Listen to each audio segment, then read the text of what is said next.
A great financial plan essentially takes your business plan and translates them into figures that are specific, that are measurable, that are realistic, that are attainable, and that are time bound.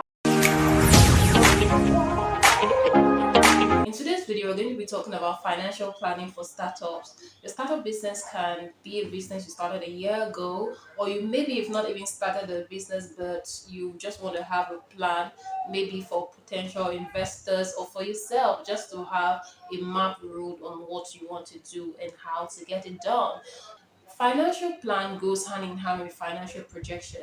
So in this video, I'm also going to be talking a lot. You will hear me say a lot about financial projection. Financial projection provides a mirror to how you describe your business. You literally take your business in the eyes of figures, look at it, and tell yourself the honest truth. I'm planning to make a turnover of 50 million, or I'm speculating a turnover of 50 million. Can I really achieve it? How do I achieve it? Financial projection involves actually preparing the three basic or main statements in the finance world, which is the balance sheet, the profit and loss, and the cash flow. You might think these are like accounting words, but they are just literally basic statements. You can Google it to know what this is about, but these are very simple statements. You can prepare, or which financial projection entails, and which you can also present to potential investors. Projection is mainly a forecast, and the problem with having a forecast is that it could be realistic or not. It is very difficult for your projections and your actuals to actually be the same. For example, you can project that I might do a turnover of 50 million this year, and you end up doing a turnover of 100 million, of 1 billion, of 2 billion.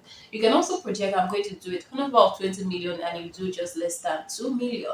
So this is because you really do not have control over the future. But what a financial projection helps you do is makes you put effort. You have a roadmap, you have a plan, you work with the plan, you do the best you can, such that you can attest to yourself that I did all I could to be able to achieve what I set out to achieve. What financial projection does, especially when it comes to investor, let me take for example, I could be an investor and I pick up your financial plan and I look at your projections. I'll be able to understand the mind you have for the business. Do you really have an idea of this business you're setting out to do? So it's not really, investors are not really always too concerned about the figures alone. They actually also want to see your mind towards the business. Do you understand the business you set out to do? Do you even have some sort of experience? When building a financial plan or making out a financial projection, you should have a knowledge of your business. Knowledge can be gotten online. You could have the experience yourself. Say you've worked for someone before in a boutique business, you already know where to buy, the suppliers to buy from, how much you can sell. With this data, you're able to build your financial plan. So you should be able to have an idea of the business. Okay, enough of that. So let's go into how to build a plan, or how you can plan your business for 2022, building a financial plan for startups. Let's dive into it. Now, when drawing a financial plan for your business this 2022, there are some important questions you should be able to ask yourself. First is, how financially attractive is my business? This is talking about revenue. What are your revenue projections? How do you hope to achieve this? It's not about stating figures, but you're intentional, you're writing it out. I'm going to achieve this revenue by this so and so period. These are the strategies I'm going to use to achieve revenue. These are the business development steps I'm going to take. Maybe it's an advert, maybe I'm going to use an in-house marketer, maybe I'm going to do radio publicity. We are going to be traveling around. How do you hope to achieve this revenue you're talking about? Now, it gives you a clear direction, a roadmap on how you can get things done. One question leads to another, and you're literally just providing answers as the questions keep arising. Another very important question that will come up is, what do I need to spend on in order to achieve the target revenue, projected revenue? How much does the business need? How much does the business need? This is talking about the direct cost, operational cost, administrative cost.